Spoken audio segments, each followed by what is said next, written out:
ఎట్లయితే చాలా తిను. ఆకలి అవుతుంది పొద్దుతుంది. ఏం కూర ఇది? ఉప్పు లేదు, కారం లేదు. మీకు బీపీ ఉందని ఉప్పు కారం వేయకన్నారు అమ్మగారు. అరే ఏకమంటే మొత్తానికి వేద్దాను కాదురా, కొంచెం అన్న వేయాలి. కొంచెం వేసాడేంది? మళ్ళీ నీకేమన్నా అయితే అమ్మగారు నన్ను అంటారు, అందుకే వేయలేదు.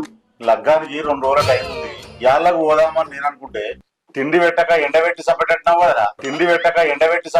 కదరా. లేకపోతే దండం పెడతా కాళ్ళు మొక్తా అన్నా నా బాధ పట్టించుకోవా? అంటే అంటే అమ్మగారు నాకేం చెప్పలేదు, నాకే మండింది, అందుకే నిన్ను ఎండబెట్టిన. పటేల 1000 రూపాయలు ఇయ్యరయ్యా. లేవురా, ఎట్లా తీసుకో పో.